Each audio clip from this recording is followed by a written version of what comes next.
Welcome, everyone. Thank you so much for joining me today. You are in the right place if you want to hear more about people pleasing at work, what it is, where it comes from, and how to begin to stop it. So, say hello if you are joining live. If you are catching this on replay, type replay. Let us know where you are watching from today. Hello to Abby, Malika in Serbia. Great to have you here.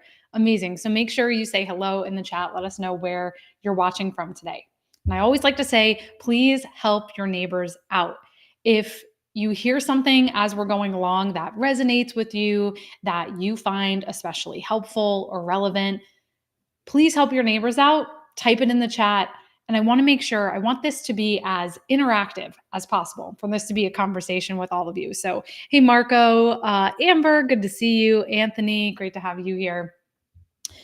If we haven't met yet, I am Melody Wilding. I'm a licensed social worker, former therapist, executive coach, and I am the author of a book called Trust Yourself, Stop Overthinking, and Channel Your Emotions for Success at Work. I'm also the creator of a program called Resilient, which is my signature, first of its kind, only one of its kind, comprehensive coaching program to help sensitive high achievers, people I call sensitive strivers, regain their confidence, master their emotions, and reach their full potential at work. And if this topic of people pleasing resonates with you, then you're going to want to make sure that you are registered for the free event I am hosting tomorrow, November 14th at 3 p.m. Eastern. I'm hosting a free workshop called Build Boundaries Like a Boss, and I would love to have you there. The QR code is here on the screen, so you can take out your phone, head to the camera app, just take a photo of that, and you'll be brought right to the page to register. There's also a link in the chat here, melodywilding.com/boundaries. I'm so excited to be doing this now because it's the perfect time of year to be talking about boundaries. Q3, we're getting into the holidays. Everyone's got more demands and more requests of them on their plate. And this is by far my most popular training. Every time I give it, we have hundreds, sometimes thousands of people sign up, and I'm so excited to do it again tomorrow. So this training is perfect for you if you are a sensitive striver who struggles to say no, if you frequently overextend yourself, if you readily accommodate other people's needs, and you feel guilty speaking up for what you need. So in this free training, I'm going to give you tools, strategies, scripts that have helped my clients say no to their boss and their colleagues without being offensive or getting fired, to reduce the draining cycles of overthinking, second guessing, and to feel safe disconnecting from work so you can enjoy your downtime. And in the free training, I'm going to be sharing with you a 4-part framework to set stronger boundaries that are actually effective, ways to communicate your boundaries with the people around you, coworkers, leaders, managers. And plus, we'll have time for Q&A. There is no cost to attend, so make sure you grab your spot, use that QR code here on the screen, or head to melodywilding.com/boundaries to register. And if you can't make it live, no worries. We will send you the replay, but you have to be registered to get that. The reason I wanted to come on today and talk about people pleasing is because it's really a pattern that is at the core of why so many of us, especially sensitive strivers, struggle to set boundaries. So what exactly is people pleasing?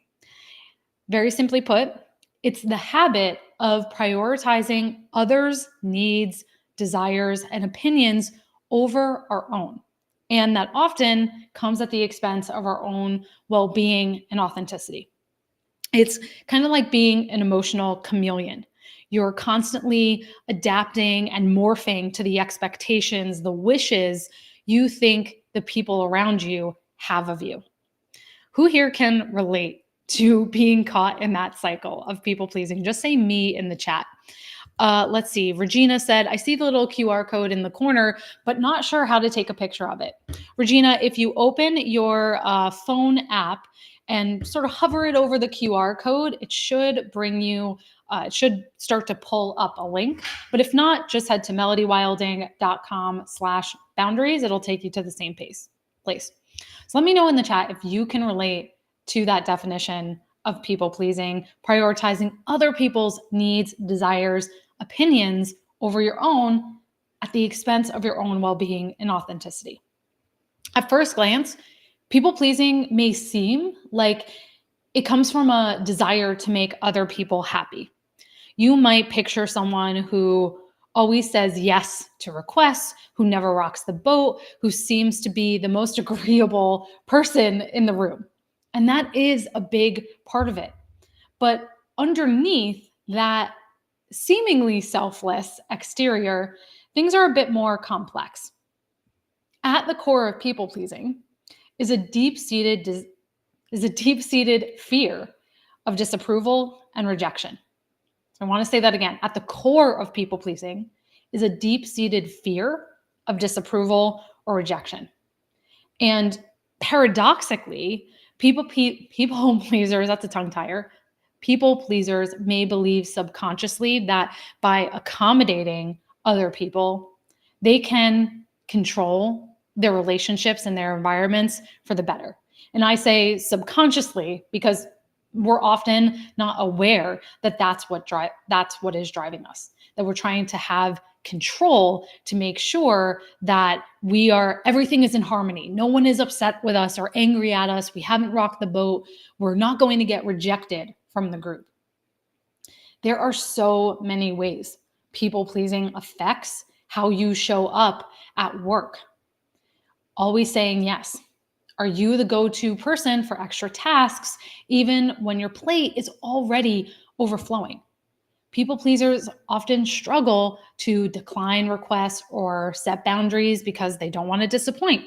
They don't want to upset others. Avoiding conflict. Do you find yourself avoiding disagreements, not bringing things up, not having difficult conversations, even when you have perfectly valid concerns?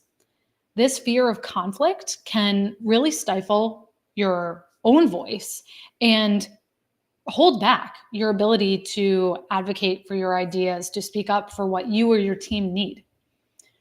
This next one is a big one, taking on blame. When something goes wrong, do you automatically assume responsibility even if it's not your fault?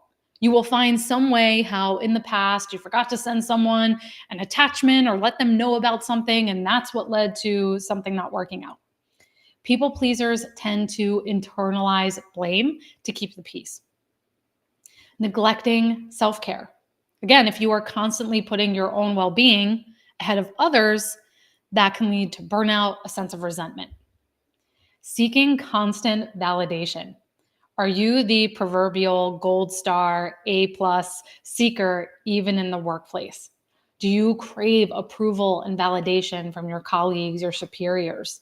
People pleasers often rely very heavily on external feedback to feel valued and to validate that they're doing a good job.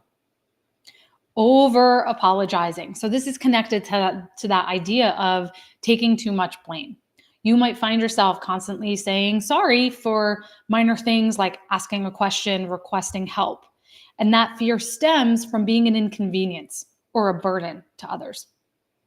Being overly agreeable. You agree with everyone around you, even when you have a different perspective or valuable insights. Taking on low-value tasks. People pleasers sometimes volunteer for the tedious, time-consuming tasks that others want to avoid. And sometimes it's to avoid discomfort. If you've ever been in a meeting and no one's speaking up to do something, and finally you raise your hand and say, well, I'll do it.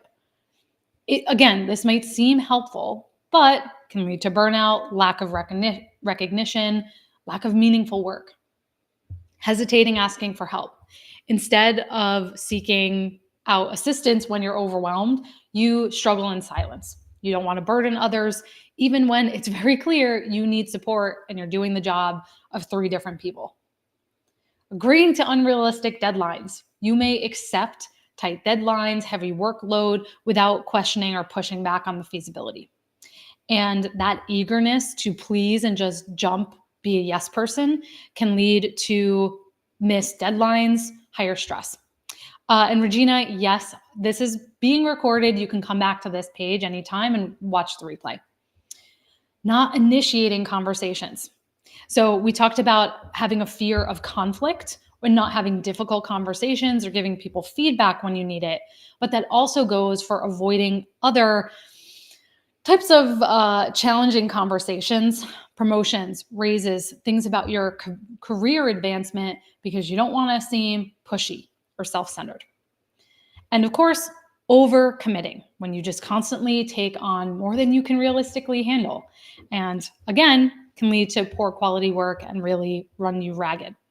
So I wanted to give you all of these signs and ways people pleasing can manifest, because awareness is always the first step to making a change. And hopefully you're seeing yourself in some of these behaviors or actions or tendencies. And that means you'll be better equipped to catch yourself in these patterns and then begin to change them. So I want to remind you again, if any of this is resonating with you, then you definitely want to make sure you are signed up for that training happening tomorrow. Build boundaries like a boss. Again, the QR code is here on the screen. You can also head to melodywilding.com/boundaries. And as we're going along, please do type in the chat what is resonating with you, what's standing out for you. A lot of people ask me, so where does this come from? And as with most things, people pleasing is both nature and nurture.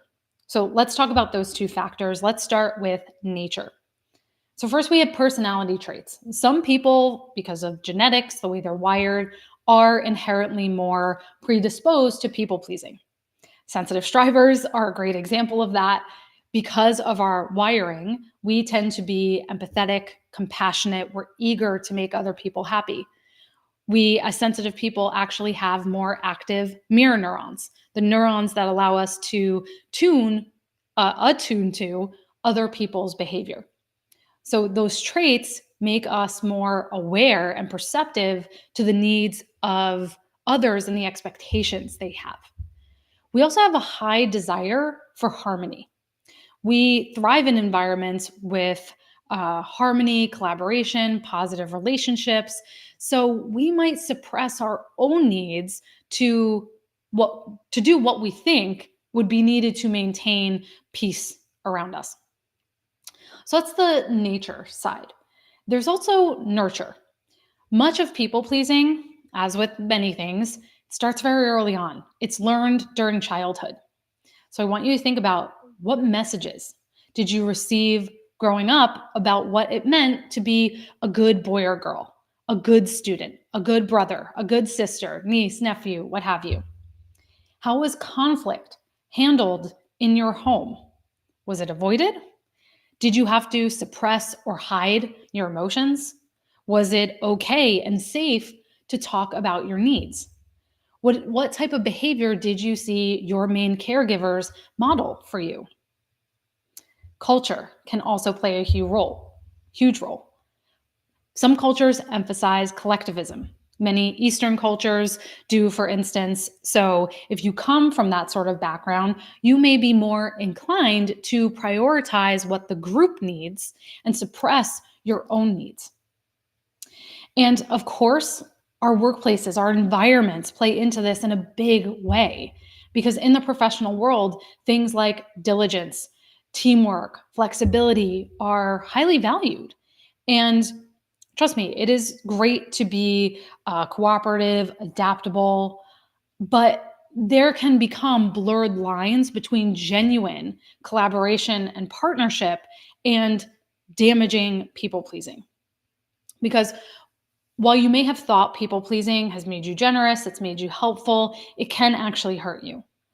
But when you're able to stop this pattern, you can position yourself as someone who is more strategic, who knows how to prioritize, as someone who deserves more respect. So when you stop people pleasing, you can focus on your own values, goals, vision for your work or the organization. And that clarity allows you to make decisions, to set priorities that align with your own objectives rather than meaning just responding to what other people want. People pleasers also often struggle with decision making because they don't want to upset others. But when you let go of this fear, you can make decisions more confidently and more swiftly, more quickly. Any type of effective leadership or just being effective in the workplace in general requires assertive communication, not just passive agreement. So when you stop people pleasing, you can express your thoughts, ideas, your concerns more assertively, which continues to contribute to a more productive environment. Leaders and professionals who set clear boundaries are better at prioritizing tasks, focusing on high impact activities. Without the constant need to please everyone, you can allocate your time and your energy more wisely. People pleasers often conform rather to the status quo because they fear that challenging it will lead to conflict. When you stop doing this, you become more innovative, seen more as a problem solver. You can also take more calculated risks. So you can put yourself out there in a bigger way. You earn respect and credibility. You're seen as more genuine. And you empower others because people pleasers often take on too much themselves, which can leave little room for other people to contribute. So, counterintuitively, by letting this go, you're actually creating opportunities for others to step up, to delegate to them, for other diverse perspectives to come into play. So, how do you do that? How do you stop people pleasing patterns? Well, I'm going to give you a few initial ideas right now, but you're definitely going to want to make sure you join us for that Build Boundaries Like a Boss training happening tomorrow. So again, grab your spot at the QR code here or melodywilding.com/boundaries. Tomorrow, 3 p.m. I will hope to see you there, but if not, you can always catch the replay. So the first tip I wanted to share with you today is the 24-hour rule. Someone go ahead and type that in the chat for me, the 24-hour rule. So when you are faced with a request or an opportunity that you're inclined to just accept, apply the 24-hour rule. Tell the person you will get back to them within 1 day. Inserting that buffer just as a policy allows you to consider the request more objectively rather than feeling nervous and put on the spot, and decide how it fits in based on your priorities. People pleasers often find themselves caught in that trap of saying yes to everything. It's often just like a reaction, a gut reaction that when someone asks us to do something, we just say, sure, yeah, I can handle that, even when it's not feasible or aligned with our goals. But applying the 24-hour rule allows you to regain control over your commitments, to have just enough pause, just enough space to evaluate. So for instance, let's say your supervisor asks you to take on an additional project that would require significant overtime. So instead of just immediately agreeing, you might say, I really appreciate this opportunity. Let me sleep on it and check my schedule. I'll get back to you tomorrow. That simple act of pausing and considering your workload can stop you from just knee-jerk overcommitting. So that's our first tip, the 24-hour rule. Our second tip is embracing B- work. Someone help me out by typing that in the chat. Embracing B- work. You don't always have to aim for perfection or to over-deliver to please other people. Good enough is sometimes truly good enough. And it frees you up to focus on more strategic or higher value work. So embracing B- work helps you break free from perfectionism. So for instance, let's say you're preparing a presentation for an internal team meeting. Instead of obsessing over every slide design, the wording, you focus more on delivering a clear, informative message. And that shift in mindset allows you to save time, allows you to be more thoughtful with where you do put your energy. Now, I want to say that B minus work is not appropriate for every situation, but I want you to think for yourself, where am I putting in 110% effort now where B minus work will suffice? So if you are willing, go ahead and type that in the chat. Where will B minus work suffice for you? That's the power of commitment being here. So go ahead and put something in the chat. Excellent. Okay. So we talked about the 24-hour rule, embracing B minus work. Our third tip is the power of silence. The power of silence. In conversations or meetings, I want you to toy around with practicing silence after someone finishes speaking. Instead of immediately jumping in to offer help, to fix the situation, or offering your opinion.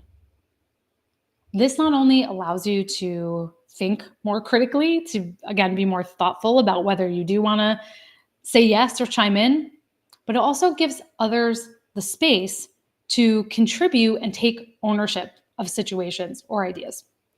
So let's talk about in a team meeting situation. Let's say a colleague shares a challenge that they're facing on a project. Instead of immediately jumping in to propose a solution, you practice just 10 seconds of silence or so. This allows other people to offer their insights and solutions. Let's say when someone asks you for a favor, if you are in a meeting with the client and the client raises concerns about a project's progress, instead of immediately offering solutions or concessions, you practice silence. And this allows the client to fully express their concerns, for you to get a clearer understanding of their perspective before responding. So I want to know which of these new strategies stands out for you the most. Let's review those one last time. We had the 24-hour rule, waiting 24 hours before giving a response, using that as your default. Embracing B minus work, looking for areas where you're currently giving 110% and looking for areas where B minus work will suffice. And the power of silence, allowing yourself just 5 to 10 seconds of silence before responding to allow others to jump in to offer their ideas rather than you always being the one to fix everything and address everything. So let me know in the chat which one of these strategies resonates with you the most. And if this topic of people pleasing that we talked about today resonates with you, you are going to want to make sure you are in that free event that I'm hosting tomorrow, November 14th, 3 p.m., called Build Boundaries Like a Boss. This is my most popular training. And if you enjoyed today's sessions, tomorrow is packed with even more techniques, specific scripts, phrasing, tools. So there's a reason we have thousands of people usually sign up for this, and I'm very excited. So this is perfect for you if you struggle to say no, you overextend yourself, you accommodate others, you feel guilty asking for what you need. And I'm going to share with you that 4-part framework for setting stronger boundaries at work and specific ways to communicate and enforce them with others. And we'll also have time for Q&A, so you'll want to make sure to make it there. Let's see. I saw we had a question about sensitive strivers. Jennifer asked, what statistics or demographics can you share about sensitive strivers? So Jennifer, I'll throw out a few of them. So high sensitivity is a genetic, it's a well-researched trait or idea that suggests that a certain part of nervous systems are wired differently. And for a certain part of the population, about 20 to 30% of people, they have a more highly attuned and highly responsive nervous system. That has been called high sensitivity or sensory processing sensitivity, which is not to be confused with sensory processing disorder, for example. So high sensitivity is present in about 20 to 30% of the population. We're all somewhere on the spectrum of sensitivity. Some of us are just higher, some of us are lower. Because it is a genetic trait, it's pretty equally represented between genders, for example, because it is a biological trait. Those are a few of the key stats. Jennifer, if you have any other specific questions, I'm happy to answer them. And I'll also put some resources in the chat for you. All right, everyone, that is it for today. I really hope to see you at tomorrow's training. Remember to grab your spot, melodywilding.com/bonus.